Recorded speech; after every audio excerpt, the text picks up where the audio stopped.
One of, if not my most disappointing movies from last year was Napoleon. Ridley Scott's Napoleon. I was so excited for this thing. Ridley Scott did Gladiator. He did the Last Duel not too long before Napoleon. I loved The Last Duel. I thought it was great.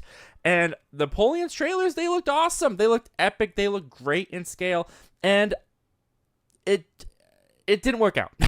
It didn't work out. Despite some awesome action sequences, the movie was just a mess. The narrative was just a mess, in my opinion. And it was like it was almost 3 hours long. And before Napoleon even hit the movie theaters, Ridley Scott had announced that on Apple TV Plus, he's coming out with his 4-hour edition of Napoleon. And after seeing Napoleon in the theaters, I had no intention, ambition, desire, or want to go back and watch this for another 4 hours. And I may not be alone in that, because it looks like that 4-hour cut is not happening. And it looks like Apple TV has axed it. This comes to us from Dark Horizon saying, last year came the news that filmmaker Ridley Scott was working on a director's cut of his historical epic Napoleon, one that would clock in at around 4.5 hours.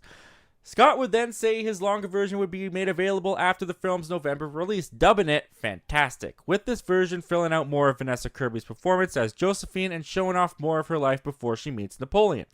Well, Napoleon was released theatrically in November to mixed reviews and $221 million at the box office, which I'm pretty sure this movie cost like $200 million to make. So, yeah, they lost money on this one. It received 3 Oscar nominations and no wins. It hit digital January 9th and has been available via Apple TV Plus since March 1st. So when is the director's cut coming? Well, the World of Real reports that haven't asked around about it. Their sources indicate it will not be available anytime soon, and Apple currently has no plans to release it. The film's writer David Scarpa has previously indicated his preference for the theatrical version after having seen what's in the longer version. And that comes to us from Dark Horizons. All right, so first off the bat, I am not sad about this. You could probably tell by the way I talked about the movie earlier. I don't need this version. I don't want this version. I do not want to go back into this for 4.5 hours. I was not going to watch this anyways. So yeah, I'm not sad that this is not happening. I mean, poor Ridley Scott. I'm sure he was excited to get it out there, but whatever. I'm not sad. So why? Why would Apple decide not to release this? Well, I think it all comes down to the box office. The movie, as I said, I'm pretty sure, I'll look it up a little bit later, but I looked it up a little bit earlier too, but I'm pretty sure it was $200 million, near 200, if not a little bit more than $200 million to make, and it grossed $221 million, so it lost money.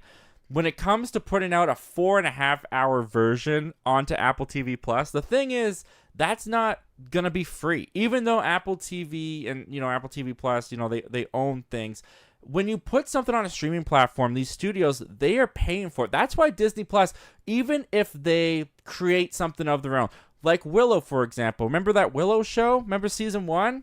If you don't, you never will, because Disney Plus just removed it. And why did Disney Plus remove it? They made it. It's theirs. Why'd they remove it?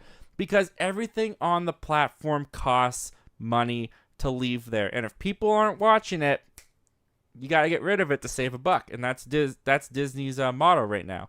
When it comes to Napoleon and a 4.5-hour version, look, the reviews were mixed. Audiences, I don't think, liked it very much. I don't think a 4.5-hour version would do very well. I don't think a 4.5 version would be welcomed. And I think the people at Apple know that as well. I think Apple TV looked at the results of the theatrical version, and the merit just wasn't there to put it on Apple TV Plus in a 4-hour edition. Now, of course, they're going to put out the theatrical one. They paid for it. It's going to be on their service anyways. But to go and give Ridley Scott money to do a director's cut and then have 2 versions sitting there on the service, and a 4.5-hour version probably is not going to get much traction, not much views.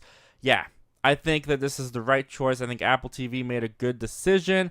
I don't think you move forward with this cut. And especially hearing that most of it was just going to cover Vanessa Kirby's life before meeting Napoleon. Now, I thought Vanessa Kirby did well in the movie for what she was given, but she also wasn't given much to do. She was mostly just there for Napoleon to, do do in between his battles whenever he came home. She gave a good performance.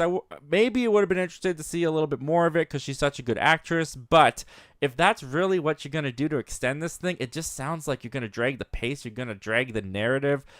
And I think we're all better off. I think we're all better off that this just stays. I mean, not that it would do any harm if this came out, obviously. But would I be looking for it? No. So I don't care. It's basically the end of it. Well, thank you very much for checking out this clip from our live show that we do every Wednesday at 7:30 p.m. Pacific Standard Time called Zach Milne Talks Live. If you like talking movies, if you like talking movie news, why don't you consider hitting that subscribe button before you leave? We do that on this channel all the time. But if you still need some time before you fully commit, you can check out the full video this clip is from right here, and you can check out another video over here.